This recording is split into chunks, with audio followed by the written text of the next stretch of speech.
Hi guys, welcome back to the Craft Scraps. I am Lauren and today we are going to be playing with some Infusible ink. Now, I'm going to start this video off with a disclaimer because I've actually already done the craft. And it didn't go great, but it went okay, and I think I could have easily just like scrapped this whole video, but I really want my channel to be about like learning what not to do as well as what to do. So this is my first time ever using Infusible ink. Literally just bought this today at Michael's. Haven't ever used it. So I thought it would be good to kind of show you like how a true beginner would use this. And it went okay, but I definitely learned some things along the way that I wanted to share with you guys so you don't make the same mistakes that I made. All in all, it turned out okay. I'll even show you.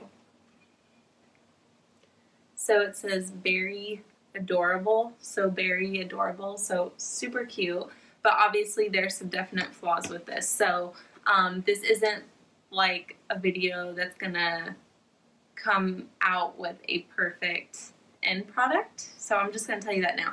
But I think everything up until the very last part of it, where I'd actually do the pressing, is still valid and will still be helpful. And the only reason why it didn't turn out as perfect as I would like it to is because this freaking monstrosity, humongous heat press was too big for this tiny little onesie.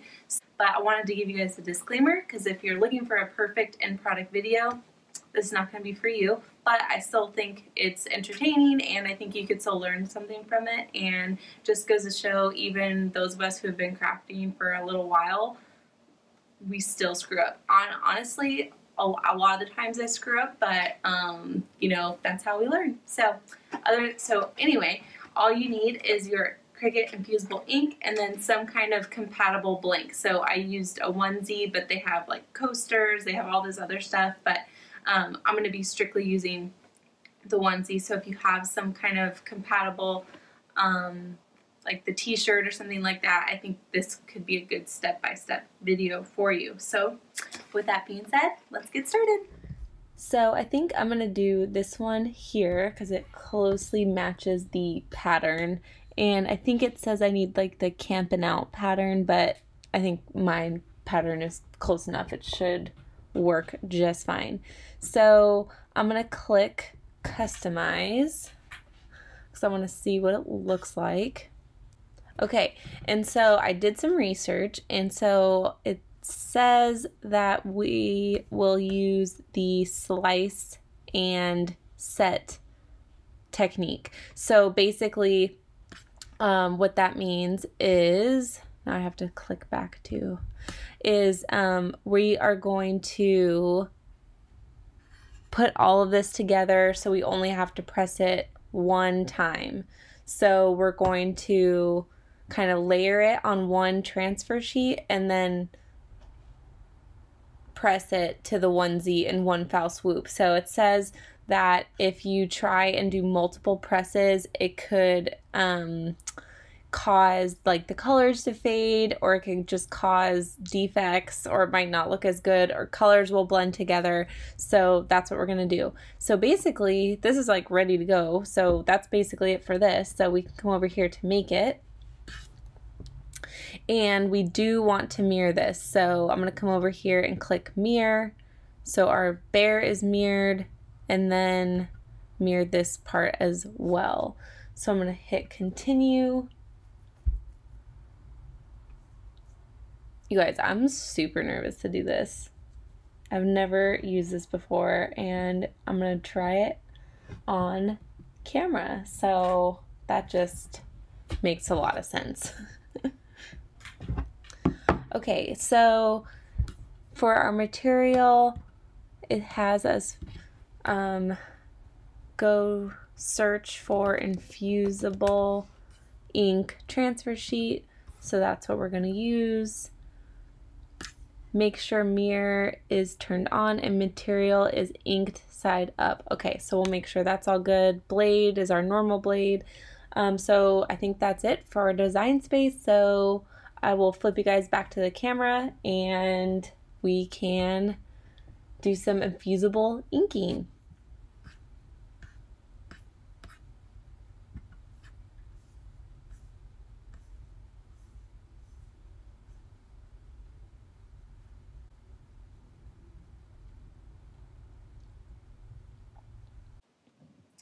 Alright, so these are what I purchased. This is the Cricut Infusible ink, and this is in the buffalo check pattern, and also I think I have a black sheet in here too, so haven't even opened this yet.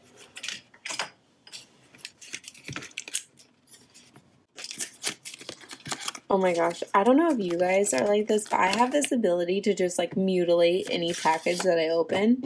This one is no exception.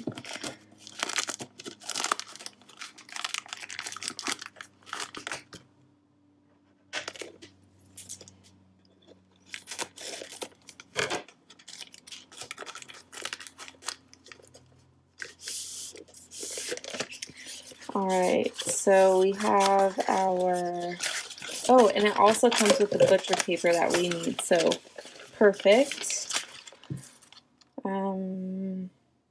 What's this for?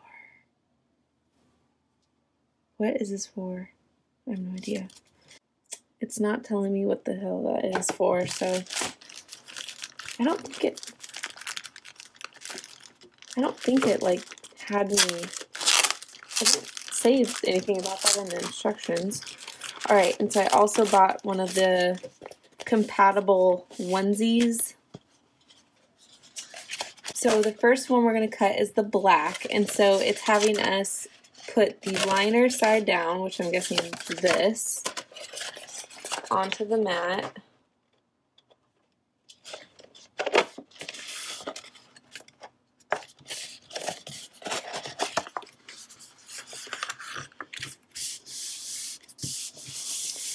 Alright, so we'll press that down.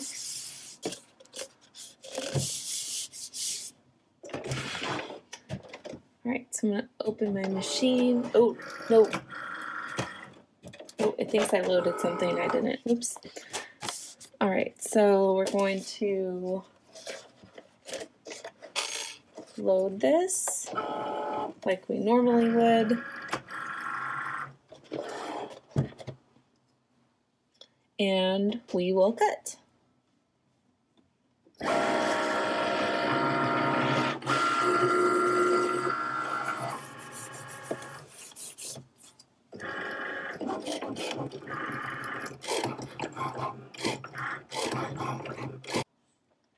Alright, so we're going to unload our mat, take the black off, and now we're going to put the buffalo check pattern on this way.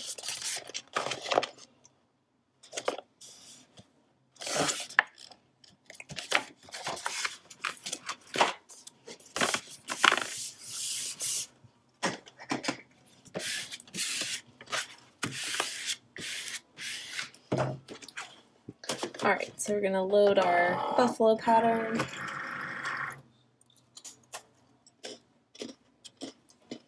And cut.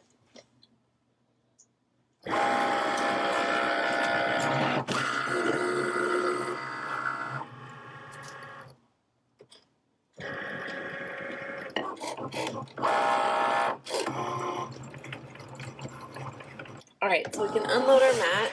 We're done with our machine. Alright, so I'm going to leave the instructions up over here just so I don't completely screw this up. I think first what I want to do is cut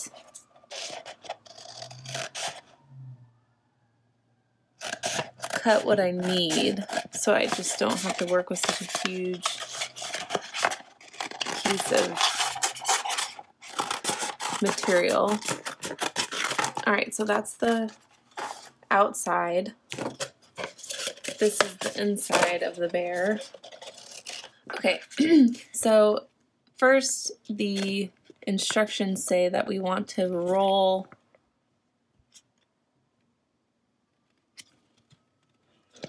roll this so it like, oh, it does crack. Cracking, I guess, makes it easier to remove the excess paper. All right, so we're gonna start to peel away the excess material. So I'm gonna do this outside first. So all I did was I just like peeled up a corner. So I'll show you.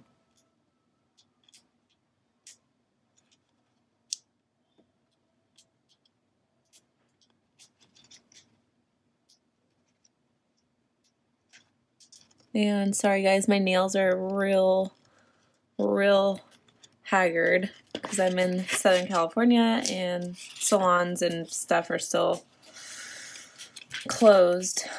So, all right, so we're just gonna peel away this outside little bit.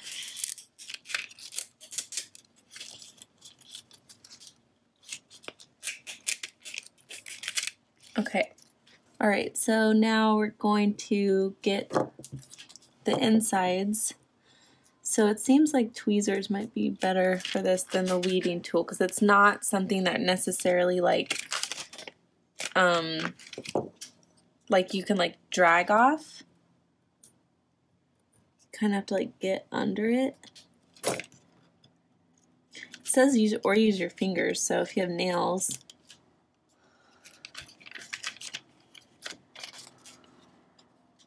Huh, seems like that kind of works a little bit easier.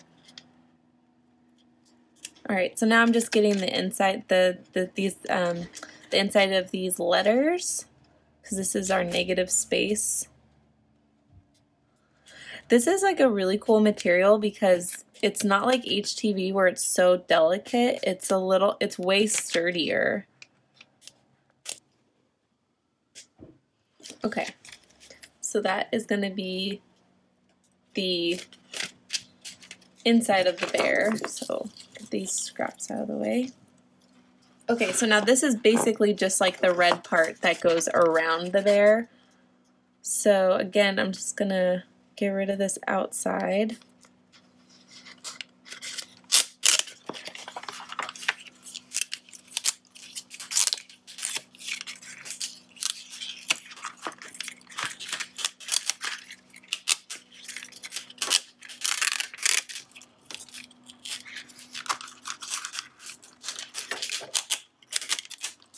Okay, and then, so I guess I didn't crack this one or whatever, but now I just gotta get this bear out of the middle.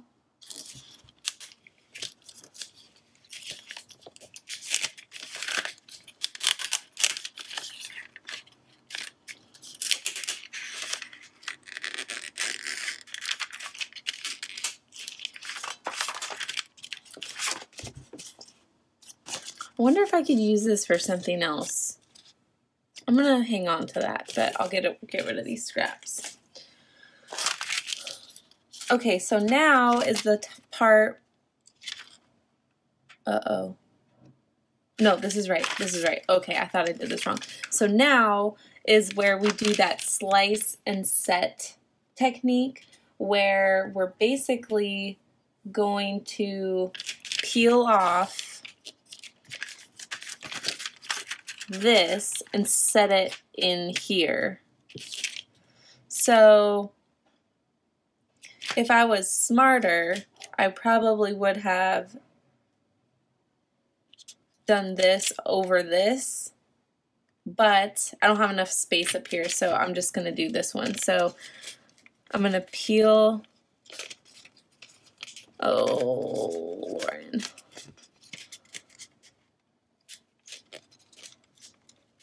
Well, I'm gonna try this part first and we'll just see what happens. So maybe if I do like this, like a piece of vinyl, and then the insides of the letters I'll just manually put on myself. How about that?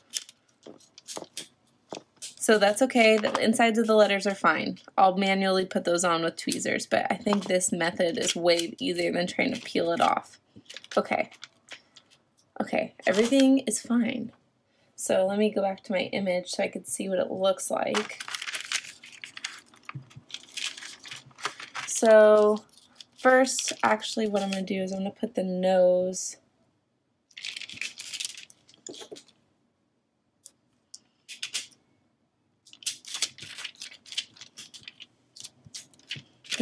goes here.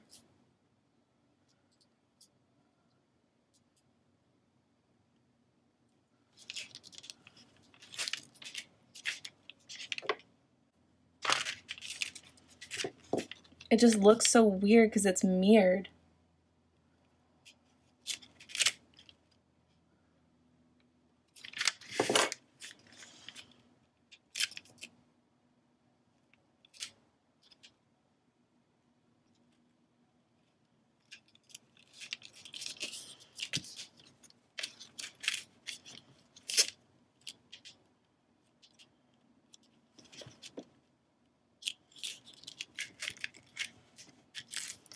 Okay, I think that's pretty good. Looks like a bear. Looks like a bear. Okay. Alright, so now I'm going to put the legs back where they belong. Okay, that looks close enough. So now I just need to do the letters.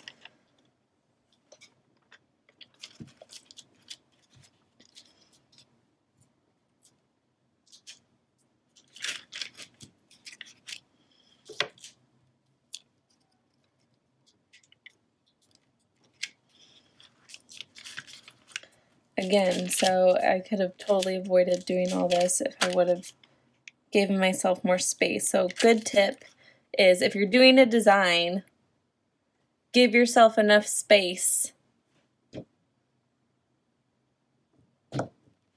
to transfer the biggest part of the design. But on the instructions, it does say that you should use like the piece that has the most space as like the base, which is what I did. It's just with all these letters, it makes it kind of difficult, but anyway. All right, so we have our bear, Infusible ink, ready to go. This guy, I'm gonna put him back on here because that could totally be used for something. Alright, so now I'm gonna get my heat press ready. So the instructions online say that they used 385 for 15 seconds. This is so dusty, I need to dust it off. So also to prep, it says to take a fresh lint roller and lint roll your blank, and it says do not skip a step. So oh my god, like I won't. Okay, so that's all lint rolled. So to prep this, we lint rolled it, and then it says to put the piece of butcher paper that they give you on top of it and preheat your blank. So I'm going to wait for this to heat up, and then I will pre-press it.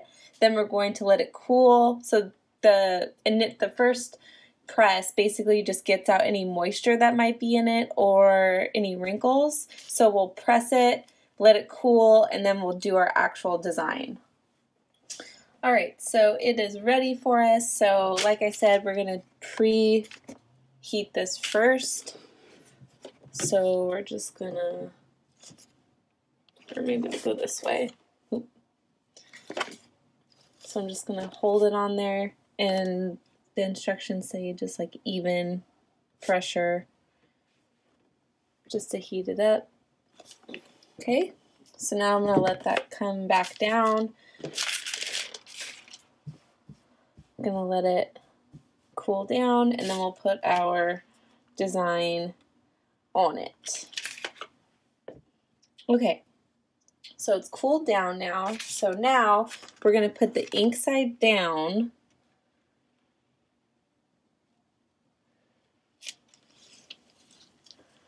Onto our thing. Then we're going to put our butcher paper over it. Alright, so now we're going to put our heat press on it. This is the moment of truth, you guys. So I'm putting the heat press directly over it and giving it pressure.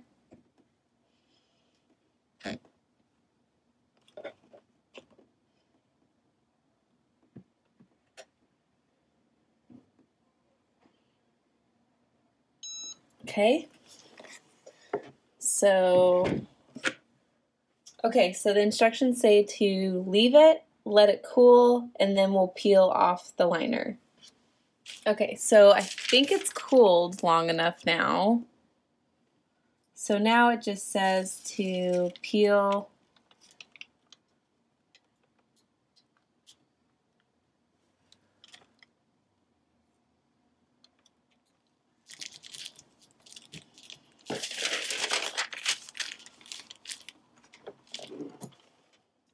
Okay, so here's our final product, and a couple of things. One, I did have to go back and press it again because the first time I did it, it was like super light. Second, I think with these onesies, because there's not a lot of space to play with, my gigantic heat press was way too big for it. So it didn't get even pressure on the onesie. So you could see, you know, there's obviously some spaces that are, now you can see, lighter than others, and some are darker. So also, I obviously didn't get it lined up when I did that second press, so that's okay. Other than that, I mean, it's super cute. I don't know if I would necessarily invest in a ton of infusible ink, but because the HTV kind of works just as well and it's a little less temperamental, but I get the point. I completely understand the point. So I don't know how helpful this was. I mean, because up until this point, everything was going great. I just, I think my heat press over here, I have the I don't know, is it like 12 by 12 or something? I think it's just a little too big for this tiny little onesie. So next time I think I would use a smaller heat press, or maybe even an iron, so I think next time I would use a smaller heat press if I was doing a onesie again, but all in all, still super cute. I just think because of these seams, I wasn't able to like really get like a good press on it, a good flat press on it, which the instructions do warn against, but I didn't realize I would probably need a smaller heat press. I thought this one would work fine, but apparently not. So there's another tip for you. I mean, I feel like we learned a lot with this tutorial, what not to do and what to do, some tips and tricks. So I hope you guys enjoyed this. I don't know how helpful it was, but you know, at least now you can at least see the process start to finish for infusible ink. So if you guys have any comments or questions, leave them in the comments. Don't forget to like and subscribe. And as always, happy crafting!